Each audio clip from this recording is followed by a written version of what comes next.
Neil, the Premiership is a strange look to it this morning. Is there a chance of a title race on our hands?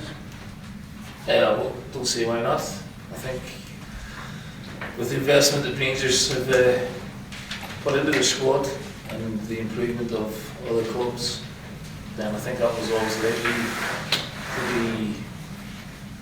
be, far more competitively this year than it has been for quite a while. I still think Celtic will win the league. I think they've got the strength and depth and the quality of player, just like everybody else. They've gone through a little bit of a blip. You would rule out Hibs and Hearts from challenging this season? I would like to think would be thereabouts, but actually challenging for the title. I don't know what Craig would think, but certainly from our point of view, we're still, looking to trying to emulate what we did last year and just get in around it, but not in terms of winning the league. No. You've been at Celtic before, obviously. Is there a bit of hysteria this weekend over Celtic's start to the season? It always is. When you get I've been in that position myself as Celtic manager, and other managers have, and Rangers managers have as well. So it's the norm. Just a blip, you expect it? I don't know. You're asking the wrong man. I'm not the manager of Celtic, but it wasn't a great result for them yesterday. But that happens. It's not my concern. My concern is my team and with a great performance at the weekend, and we're looking forward to what will be a tough game tomorrow night. What's your thoughts on why Celtic, Neil? Brian, I'm not sitting here talking about Celtic. It's not my concern. You're asking the wrong man. I'm not the Celtic manager. You need to maybe ask Brendan that, or John Kennedy, or Chris Davis, or the players. But I caught the game, and that's it. I'm looking at it as an observer because we play Celtic maybe next month. We already played Kilmarnock, and you have a genuine interest in the game. But in terms of what's going on at Celtic, I haven't got a clue. Tommy Wright said to me this morning that he thinks it's healthy for the Scottish game that even although it is very early on in the season, there are clubs who are beating, the likes of Celtic and playing in good performances. Do you agree with that? Is it good for the game? Of course it is, yeah. But I've seen this many times before. I've seen it over the years under managers I played with, and Martin Gordon, experienced it myself as a manager. Once they hit the ground running, they're going to be a hard team to stop Celtic. So I still say they would be, clear favourites for the title. Neil, you've got good players here. You score a lot of goals. Celtic, who've been utterly dominant the last 2 years, don't look as strong this season. Why do you think Hibs couldn't go all the way? Just not sure we'd be consistent enough. But we have had a good calendar year, if you want to call it that. We still threw in the odd adverse performance, as shown at Livingston a few weeks ago. I don't know if we've got the experience to be able to do that, but we're very happy with where we are, and we're very happy with the changes that were made, and hopefully the implementation of those personnel coming into the squad and the squad formation works in our favour going forward. But to say that we would be in the running for the title would be folly. I know that you were quite concerned over the summer at the prospect of trying to replace some of the key players that left the club. Do you think now that you have added Milligan and Agipong and the new Dutch lad that comes in, has just come in, do you think your squad is now as strong as it was when you finished last season? No, it's not going to be as strong because we've lost players of the ilk of John McGinn. I don't know if you saw his goals at the weekend. Yeah. And you can see that what a miss he would be to any team. So in that aspect, we would be stronger, but we knew that, and we knew that eventually we'd have to. John would move on, and it's a question of replacing him and trying to build again, and that's where we are at the minute.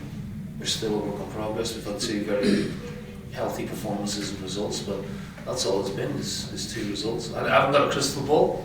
I don't know what the next month's going to bring, but I'm very, very happy with the level of performance, particularly at the weekend, and the mentality of the team as well. How important is the League Cup? It's important, like every other trophy. I don't like it sitting here because I always think it's a bit of a jinx when I'm sitting next to it. Don't want to touch it. It's a trophy that's up for grabs, and we want to be into the next round.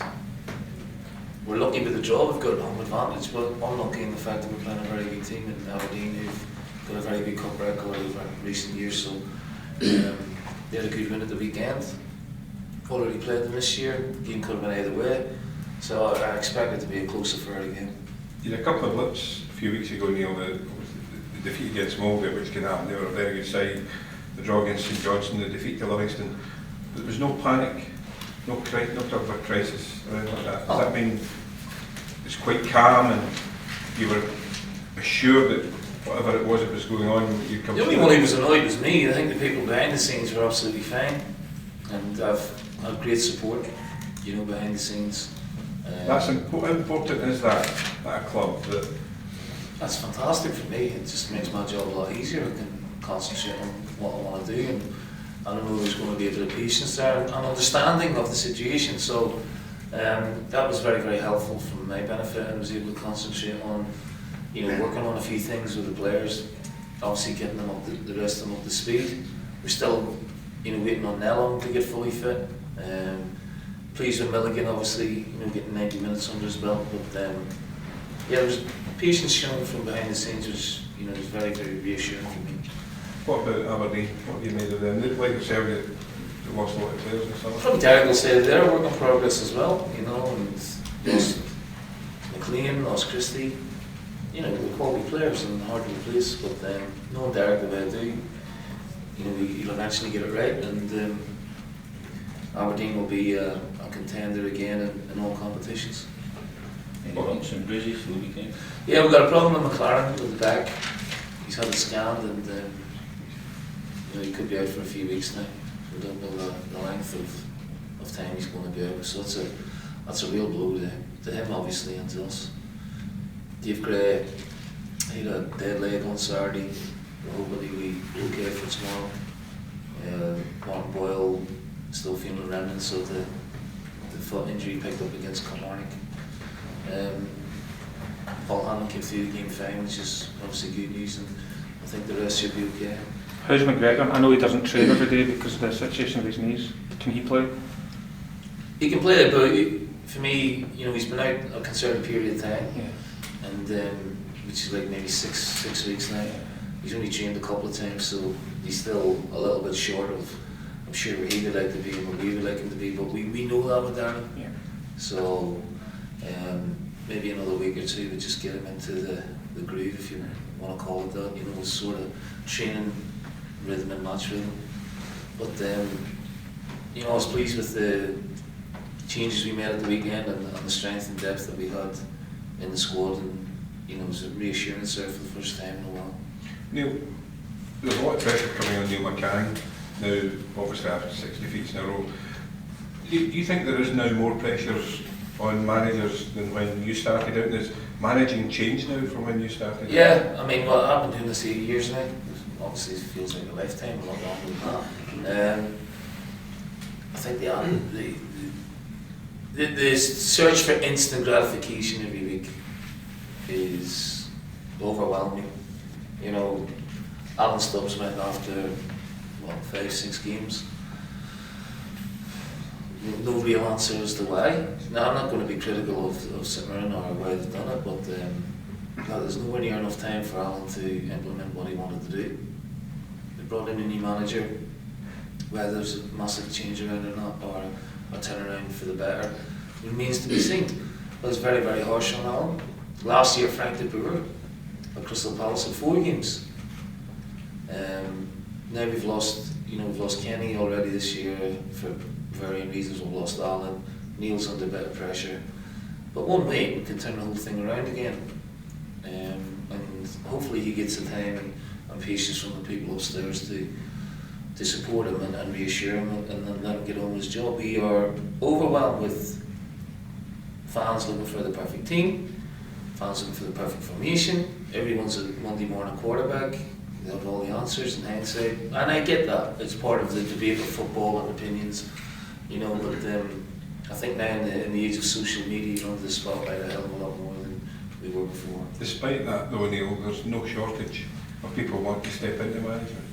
Yeah, because it's a great job. You know, I complain a lot about it, you know, off camera, but I miss it. Do you? Yeah, I miss it. I miss it a lot if I'm out of the game, and I enjoy you know, football's been my life, and it's the next best thing to playing, and I get a real sort of kick out of it, you know, and I get a real kick out of getting good results, making a lot of people happy and developing players.